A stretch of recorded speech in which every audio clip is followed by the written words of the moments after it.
इस बुढ़ापे में अकेले कैसे रहूंगी? मेरा बेटा मोहन कब आएगा मुझे लेने? क्या वो मुझे भूल गया है? अब यही अचार मेरे जीने का सहारा है। लगता है अब पूरी जिंदगी इसी आम के अचार के भरोसे जिंदा रहना पड़ेगा। गर्मी की तपती दोपहर थी।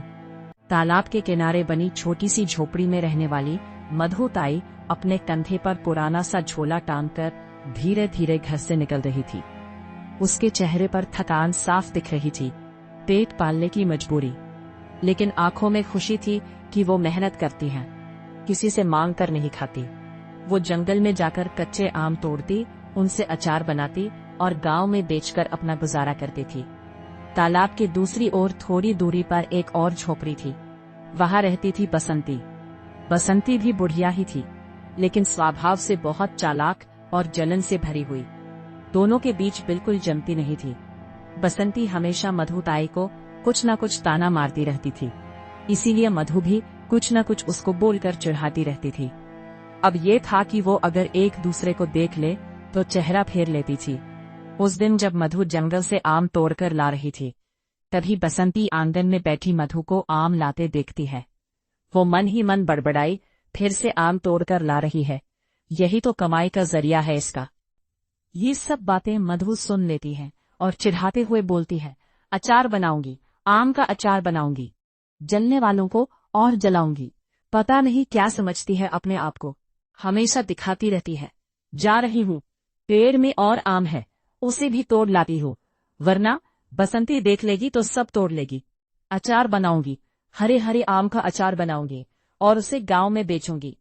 अच्छा तो ये मधु बुढ़िया मुझसे छुपकर आम तोड़ने जा रही है, हर साल आम का अचार बनाती है, मगर मुझे एक भी चखने नहीं देती है। ये बुढ़िया हर साल आम का अचार बनाकर बेचती है, इसका सारा अचार बिक जाता है और मेरा अचार कोई पूछता भी नहीं। उधर मधु जंगल में आम तोड़ने जा रही थी। देखती हूँ ये मधु बुढ़िया कहाँ से आम तोड़ कर लाती है जो इतना अच्छा अचार बनता है इसका, मैं भी वहीं से लाऊंगी। और बसंती चुप के उसका पीछा करते हुए जंगल पहुँच गई और पास की झाड़ी में छुप गई। मधु कच्चे कच्चे आम तोड़ने लगी। हरे हरे कच्चे आम शाखाओं पर लटके हुए थे। जैसे ही वो आम तोड़ने लगी, अच्छा तो ये मधु यहाँ से रोज आम तोड़कर ले जाती है। अचानक झाड़ियों में कुछ हिला। मधु ताई रुक गई, उसका दिल तेजी से धड़कने लगा। इस झाड़ी में कौन है? कौन छुपा है झाड़ियों में? उधर बसंती को लगा शायद मेरे यहाँ जंगल में छिपने का पता लग गया है मधु को। अरे लगता है मधु को पता चल गया कि मैं यहाँ छुपी हूँ, भाग जाती हूँ यहाँ से उसके आने से पहले। लेकिन मधु को जंगल में कोई और ही मिला। उसने देखा एक लगभग 12 साल का दुबला पतला लड़का फटे कपड़ों में डरा सहना कांपता हुआ बैठा था। अरे बिटुआ, कौन हो तुम और यहाँ इस जंगल में क्यों छिपे हो? आओ यहाँ मेरे पास। दादी, मेरा यहाँ कोई नहीं है। मैं अपने नानी के साथ मेला देखने आया था और मैं रास्ता भटक गया। बेटा, तुम्हारा नाम क्या है और तुम्हारे गांव का नाम क्या है? मेरा नाम मोहन है। मेरे माता पिता नहीं हैं। मैं बचपन से अपने नानी के घर ही रहता हूँ, लेकिन मैं गुम हो गया। अब मैं कहाँ जाऊँ? इतना कहते कहते उसकी आंखों से आंसू बहने लगे। मैंने नानी को बहुत ढूंढा, लेकिन वो कहीं नहीं मिली। वह सिसकने लगा। मधु का दिल पिघल गया। उसने उसके सिर पर हाथ फेरा और प्यार से बोली, तुम्हारी गांव का नाम क्या है बेटा? मोहन ने सिर झुका लिया। दादी, मुझे गांव का नाम भी नहीं पता, नानी का नाम भी नहीं पता।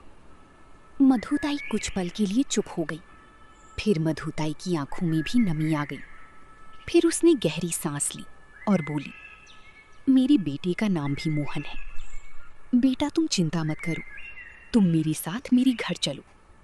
आज से तुम मेरे साथ ही रहना। आज से तुम मेरे साथ रहोगी और मुझे ही अपनी नानी या दादी कहोगी, ठीक है? उसने सिर हिला दिया। ठीक है, चलो मोहन, पहले हम कच्चे आम तोड़ लेते हैं, फिर घर चलेंगे। दोनों ने मिलकर ढेर सारे कच्चे आम इकट्ठा किए और फिर धीरे धीरे हंसती बोलती अपनी झोपड़ी की ओर लौट आई। चलो घर चलते हैं। देखो बेटा मोहन, आ गया हमारा घर। ये रहा हमारा घर।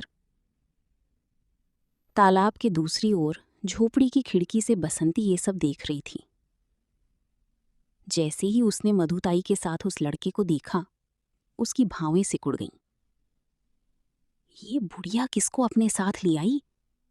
पता लगाना पड़ेगा। कौन है ये लड़का? ये किसका बच्चा उठा लाई काम करवाने के लिए? पहले अकेली थी, अब इसे ले आई अपने साथ। उसके दिल में जलन की आग भड़क उठी। मुझे तो कोई नहीं मिला मदद करने वाला। मधुताई की झोपड़ी में कैसे आराम से काम करवा रही है। खुशी की हल्की सी रोशनी आई थी। उधर मोहन घर के बाहर बैठकर मधु के साथ आम का अचार बनाने में मदद करता और वो भी सीखता अचार बनाना। लेकिन उन्हें क्या पता था कि बसंती के मन में उठी ये जलन आगे चलकर कुछ ऐसा रूप लेगी जो उनकी इस छोटी सी खुशियों भरी दुनिया को हिलाकर रख देगी। दिन बीतते गए और मधुताई की सूनी झोपड़ी अब जैसी घर बन गई थी। मोहन सुबह सुबह उठता, तालाब से पानी भर लाता, लकड़ियां इकट्ठी करता, फिर मधुताई के साथ बैठकर कच्चे आम काटता, मसाले मिलाता और अचार तैयार करता। मधुताई उसे हर काम प्यार से सिखाती। देख बेटा, नमक जरा ठीक से डालना, ऐसे धीरे धीरे मिलाते हैं ताकि मसाले अच्छी से लग जाए, और तुम भी सीख लो, बाद में काम आएगा। मोहन मुस्कुराकर कहता, हाँ दादी, मैं सब सीख जाऊंगा और आपका काम आसान कर दूंगा। धीरे धीरे दोनों की मेहनत रंग लाने लगी। ले लो खट्टा मीठा अचार ले लो। पहले जहां मधुताई का अचार मुश्किल से बिकता था, ताजा अचार ले लो, अब गांव में लोग खुद आकर पूछते, मधुताई तुम्हारा अचार है क्या? बहुत स्वाद आता है। कमाई भी बढ़ने लगी। झोपड़ी में अब भूख से सोने वाले दिन कम हो गए। मधुताई मोहन को अपने बेटे की तरह प्यार करती। कभी उसके लिए गुड़ की रोटी बनाती तो कभी उसे गोद में सिर रखकर सुला देती। मोहन भी उसे सच्चे दिल से दादी माँ मान चुका था। लेकिन तालाब के उस पार बैठी बसंती ये सब रोज देखती और हर दिन उसकी जलन बढ़ती जाती। वो मन ही मन सोचती, पहले तो ये बुढ़िया भूखी सो जाती थी, इसका अचार भी उतना नहीं बिकता था, और अब देखो, अब भी सारा अचार नहीं बिकता, फिर भी कितनी खुश रहती है, सिर्फ उस लड़के की वजह से। उसका चेहरा गुस्से से लाल हो जाता। एक दिन बसंती ने मौका देखकर मोहन को अकेले में बुलाया। वो मीठी आवाज में बोली, अरे मोहन बेटा, इधर आओ, तुम बहुत मेहनत करते हो, पर क्या तुम्हें पता है ये मधुताई तुम्हारा इस्तेमाल कर रही है? मोहन चौंक गया। क्या मतलब? तुम क्या बोल रही हो? बसंती ने चालाकी से कहा, वो तुमसे काम करवाती है और खुद बैठकर तुम्हारी कमाई खाती है। तुम्हारा कोई अपना नहीं है ना, इसलिए। मोहन की आंखों में एक पल के लिए सवाल आया, लेकिन अगले ही पल वो सीधा खड़ा हो गया। मैं अपनी दादी माँ के खिलाफ कुछ भी नहीं सुनूंगा। वही मेरी सब कुछ है। उन्होंने मुश्किल समय में मुझे सहारा दिया। मैं उनके लिए सब कुछ करूंगा, लेकिन उनके खिलाफ कुछ नहीं सुनूंगा। इतना कहकर वो वहां से चला गया। उसकी चालाकी उस दिन काम नहीं आई, लेकिन उसके मन की आग अब और भी भड़क चुकी थी। उधर समय धीरे धीरे बीतता गया। छोटा सा मोहन अब बड़ा होने लगा। उसकी कद काठी मजबूत हो गई, चेहरे पर आत्मविश्वास आने लगा, और मधुताई के साथ उसका रिश्ता और भी गहरा हो गया। उधर मधुताई और भी बूढ़ी हो गई थी। अब मधुताई के दिल में एक ही चिंता थी, मेरे मोहन की शादी। रात को चूल्हे के पास बैठकर वो अक्सर सोचती, पता नहीं मेरे रहते रहते इसका घर बसा भी पाऊंगी या नहीं। एक दिन दोपहर की समय जब मधुताई आंगन में बैठी थी, तभी बसंती धीरे धीरे उसके पास आई। आज उसके चेहरे पर अजीब सी मिठास थी। वो बोली, अरे मधु, सुना है तू मोहन की शादी को लेकर बहुत परेशान है। मधुताई ने ठंडी आवाज में कहा, तुझे इससे क्या मतलब? बसंती मुस्कुराई, अरे दुश्मनी अपनी जगह पर, मैं भी तो तेरी जैसी बूढ़ी औरत हूँ, तेरा दुख समझ सकती हूँ। मधुताई चुप रही। उसे बसंती की बातों पर भरोसा नहीं था। बसंती फिर बोली, मेरी नजर में एक लड़की है, बहुत ही अच्छी, सीधी साधी, संस्कारी घर की और काम में निपुण। अगर तू चाहे तो मैं बात चला दूं। मधुताई तुरंत बोल उठी, नहीं नहीं, मुझे तेरी पसंद की लड़की नहीं चाहिए। उसकी आवाज में साफ इनकार था। लेकिन बसंती इतनी आसानी से हार मानने वाली नहीं थी। वो और मीठी आवाज में बोली, अरे पहले देख तो ली, इतनी भी बुरी नहीं हूं मैं। लड़की सच में बहुत अच्छी है, गरीब है पर दिल की साफ है, मोहन के लिए बिल्कुल सही रहेगी। मधुताई थोड़ी असमंजस में पड़ गई। उसने सोचा, कई जगह देख चुकी हूँ, कहीं बात नहीं बनी। अगर ये सच में अच्छी लड़की बता रही है तो एक बार देख लेने में कोई बुराई नहीं है। बसंती ने तुरंत मौका भांप लिया। वो बोली, बस तू हाँ कर दे, मैं कल ही उसे यहाँ ले आऊंगी। मधुताई ने धीरे से सिर हिला दिया, ठीक है, एक बार देख लेंगे। बसंती की चेहरे पर हल्की सी मुस्कान आ गई, लेकिन इस बार उसकी मुस्कान के पीछे कुछ और ही छिपा था। वो मन ही मन बोली, अब खेल शुरू होगा।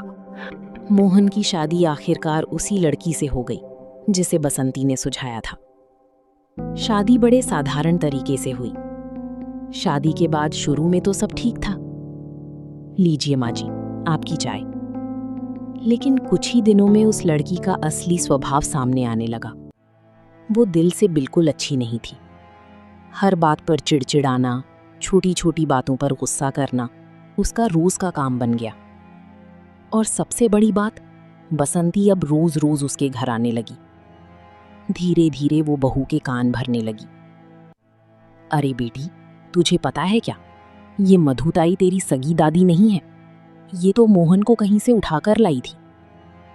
बहू ये सुनकर चौंक जाती और उसके मन में शक पैदा होने लगता। बसंती यहीं नहीं रुकी, वो आगे बोलती, देख, ये बूढ़ी दिन भर बैठी रहती है, बस खाती रहती है, काम कुछ नहीं करती। अब बहू के दिल में मधुताई के लिए नफरत भरने लगी।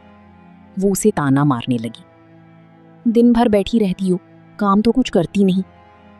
और मधुताई को खाना भी ठीक से नहीं देती थी। कभी देर कर देती तो कभी कम खाना देती। क्या करती हो, बस बैठी रहती हो। ये शब्द हर दिन मधुताई के कानों में चुभने लगे। मधुताई सब समझती थी, लेकिन वो कुछ नहीं बोलती थी, बस चुपचाप सहती रहती। आंखों में दर्द था, लेकिन जबान पर शिकायत नहीं। कुछ ही दिनों बाद मोहन अचार बेचने के सिलसिले में दूर गांव चला गया था।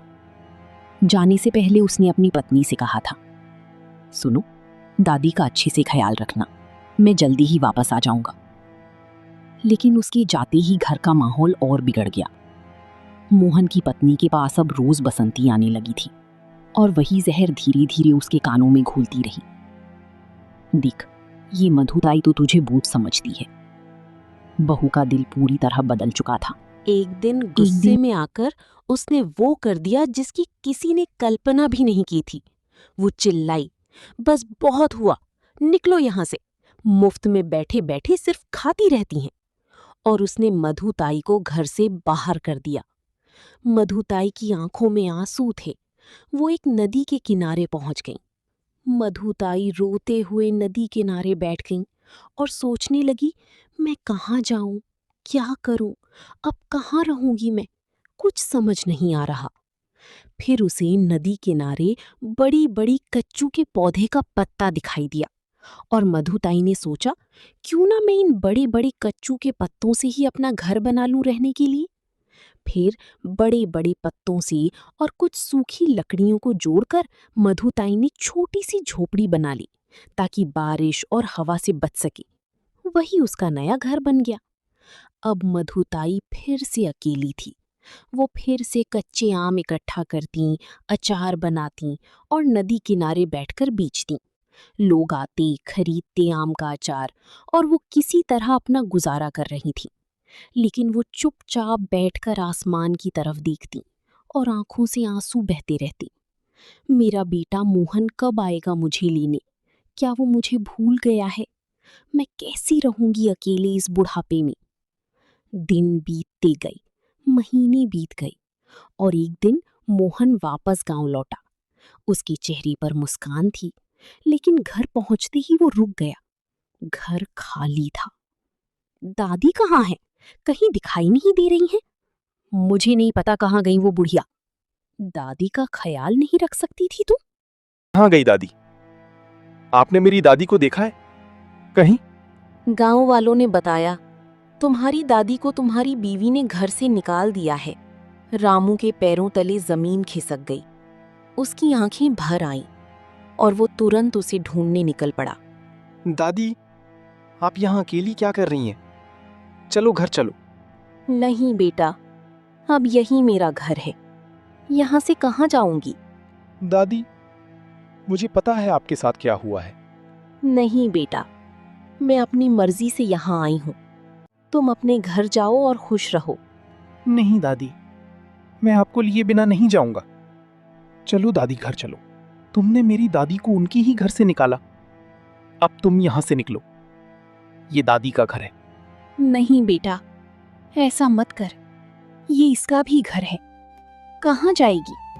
मुझे यहाँ से भागना पड़ेगा, वरना मोहन को पता चल गया कि ये सब मेरा किया धरा है तो क्या होगा? Please like and subscribe my channel.